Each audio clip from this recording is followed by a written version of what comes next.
Hello, I'm June Thomas, and thank you for joining me for a very short talk about my latest book, Struggling to Learn: An Intimate History of School Desegregation in South Carolina. The main purposes of the book were to help bring to life a portion of the civil rights history that we experience in this country. And so most of the book then is focused on that period, the 1950s and the 1960s, but it also explores institutional racism from a first person perspective. During those 2 decades, I was a child and a youth, but I refer at times in the book to how it felt to live under Jim Crow segregation. So that's one reason it's called an intimate history. And it also describes how many Black communities educated their children and youth regardless. And again, that is quite often a personal perspective based on growing up in Jim Crow, South Carolina during those 2 decades, 1950s and 1960s. So I also have a focus on one town and one state using diverse sourcing. So this is not a memoir, it's a combination of archival history as well as personal memories. And the reason for that was I was preparing it, hoping that it would be useful for scholars of African American life and for students and classes who are trying to study that period of time. At first, I did begin a memoir. I was thinking that I would talk in this book about my own experience desegregating our local public high school in 1964 and the experience of myself and my fellow Black students, some of whom are pictured here, when we were getting ready to enter that school.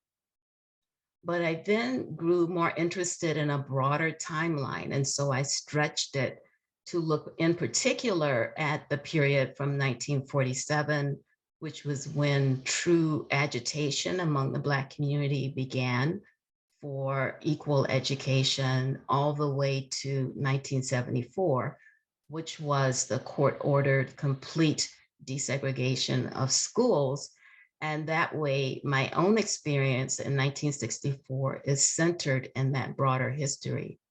But I also went back to the period after the Civil War. And so 1869, which was, of course, during that period of Reconstruction and up to the present, 2020. The key themes of the book were first, the Black struggle for education, second, the role of white suppression, and third, school desegregation as a part of the civil rights struggle, in particular in one location, which was my hometown of Orangeburg, South Carolina. And this picture on the right is of Claflin University and HBCU that figured large into the story and was the first historically Black college or university in the state of South Carolina, having been founded in 1869, which is, as I mentioned, the beginning year for the book. To look at this first theme of Black struggle for education. So much of the book talks about what it was like for Black people in South Carolina to have to live under a system that actively repressed many aspects of life, including the education of children and youth. So that we found that throughout the South, and certainly in this state, Blacks were subjected to living and working and schooling in ramshackle facilities under a system that commonly gave many times per capita expenditures for white pupils compared to Black pupils. This is a view of Orangeburg Colored School in 1923. There was a program, the Rosenwald program, that scholars of this period will be familiar with, and that was a foundation a philanthropic effort to fund the construction of Black schools. And so I talk about how that unfolded in South Carolina. But even then, even after 500 school buildings had been built in South Carolina because of that philanthropic effort, we still had grossly unequal facilities in most counties. And this on the left is an example from Clarendon County, which is in a state in the state and not far from my home.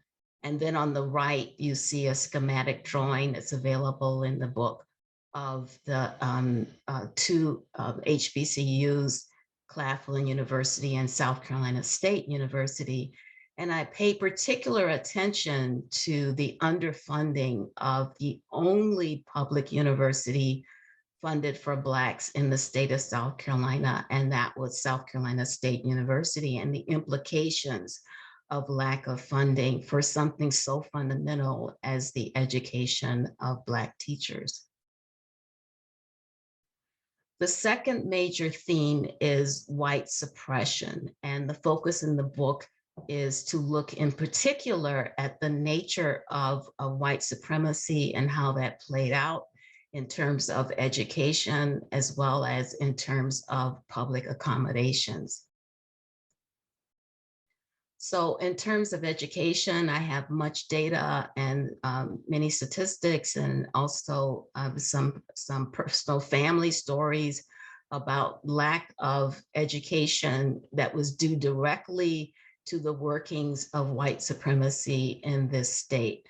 So this particular image is from a primary source report from 1937 that shows that there were just a few Black high schools in the state, and that those are the black dots, and many more white high schools, even though the school populations were about equal.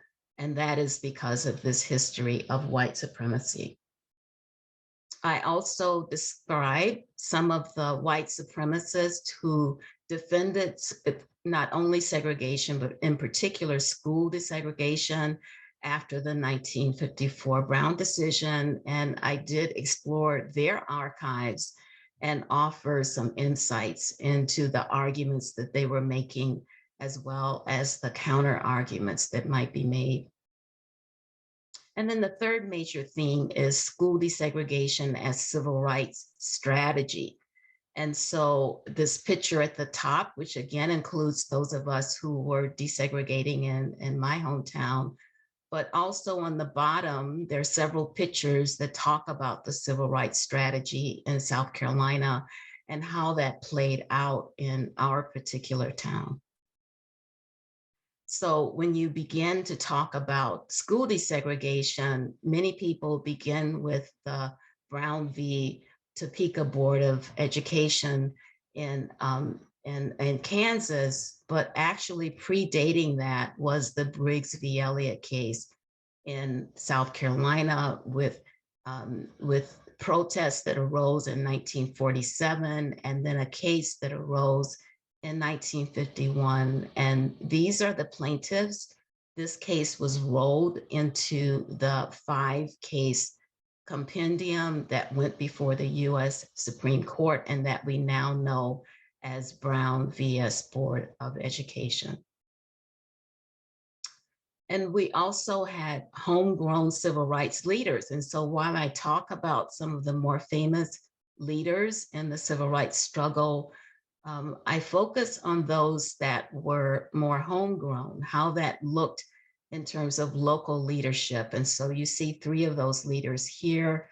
On the left is the Reverend Ida Quincy Newman, who was the executive director of the NAACP and who was a pivotal actor in the civil rights movement.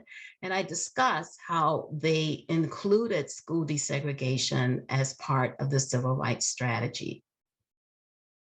And this led to this moment that is in the spring of 1964, when many of us stood up in my home church and pledged that we would be part of the civil rights movement by essentially putting ourselves forth as warriors to enter this very hostile school environment. And then beginning with chapter 6 through chapter 9, I talk about what that hostile school environment was like.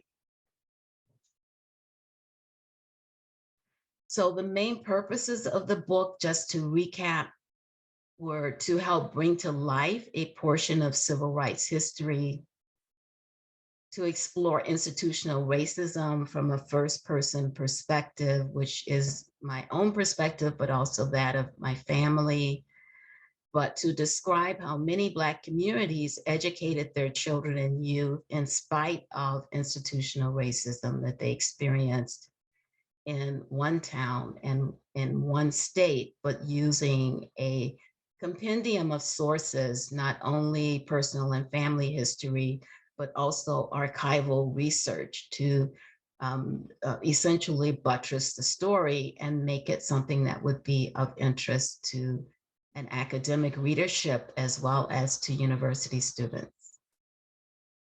So again, this is put forth published by the University of South Carolina Press. In honor of this particular ASALA conference, they have offered a code, which is at the bottom of the page, J ASALA 22, which you could use at the University of South Carolina Press for a 40% discount on the book. And you can also go to my homepage, my personal webpage for my book publications, both in urban planning, urban studies, and this particular book, JuneManningThomas.com, and I'm also on social media. So just a few thoughts in the minutes I have left. This was a really interesting experience to go back into my own community history, to essentially research. I think I started this book about 30 years ago, but began it in earnest probably about 5 years ago to explore various archival resources because my memory was beginning to fail me. And so I essentially went back to look at sources to help me piece together the story of what happened to our community during the 1950s and 1960s and what happened to me in 1964.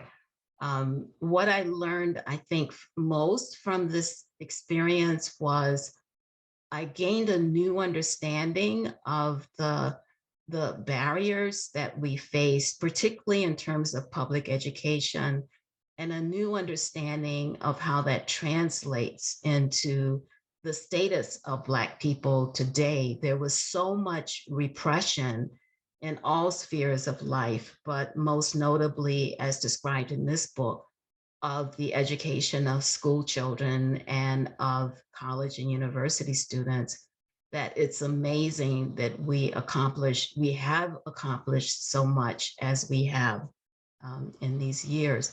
But I'd say so what I do is I talk about the many destructive forces that we face, racism and repression and Jim Crow, but it was a particular joy to talk about the many constructive sources, many constructive resources, such as the Black community, which struggled to educate its children in spite of repression, and the way that they fought through litigation with the help of lawyers to fight for the equal education and the advancement of their children. So I ended up feeling that this was a heroic story.